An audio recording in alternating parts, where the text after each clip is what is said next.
I've got a couple of the forestry workers as regulars. Though, mind you, a lassie from London is coming for a couple of weeks, a Miss Ogilvie.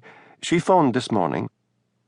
Hamish touched his cap and walked off in the direction of the manse, for Mrs. Wellington, large, tweedy, and respectable, was the minister's wife.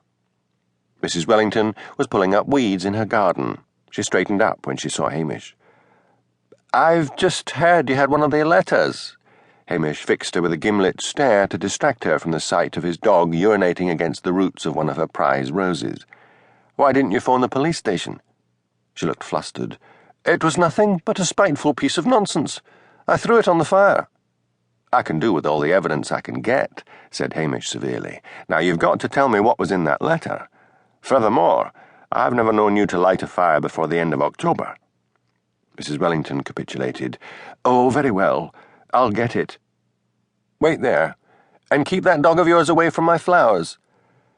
Hamish waited, wondering what could possibly be so bad as to make the upright minister's wife initially lie to him. Mrs. Wellington came back and handed him a letter. On the envelope was her name and address in handwriting now familiar to Hamish from the other letters he had in a file back at the police station. He opened it and took out a piece of cheap stationery and began to read.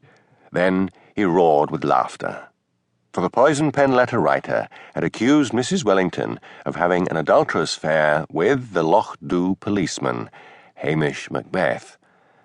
When he had recovered, he wiped his eyes and said, "This is so daft. Why didn't you want to show it to me?" "I know your reputation as a womanizer, Hamish Macbeth, and I thought this letter might give you ideas." Hamish's good humour left, and his hazel eyes held a malicious gleam. "I am in my 30s, and you are, what, in your 50s?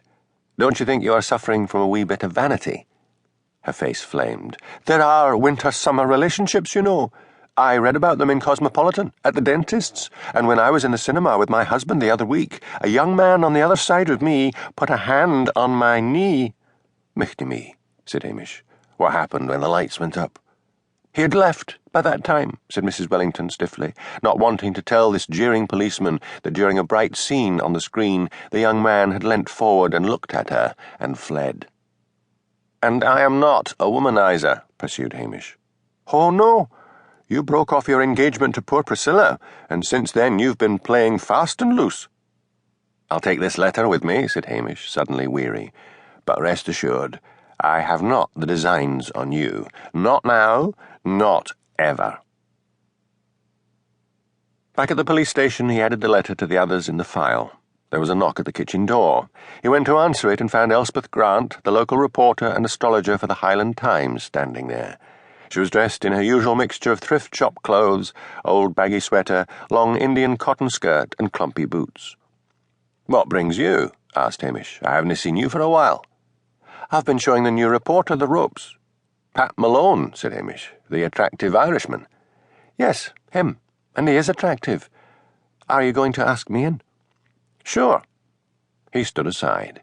Elspeth sat down at the kitchen table.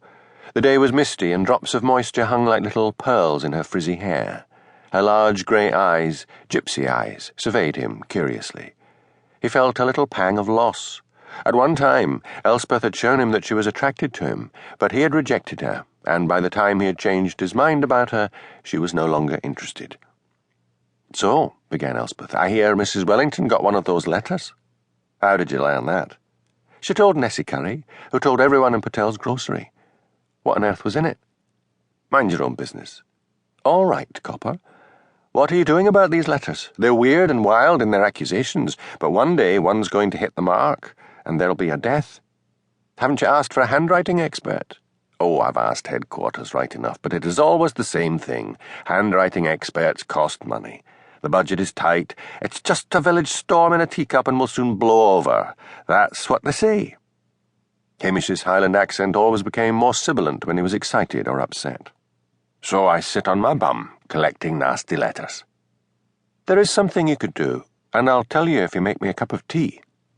Hamish put the kettle on top of the stove and lifted down 2 mugs from the kitchen cabinet. "So what's your idea?" "It's like this. Someone always knows something. You could call an emergency meeting at the community centre in Brakey and appeal to the people of Brakey to help you. I could run off flyers at the newspaper, and we could post them up in shops and on lamps."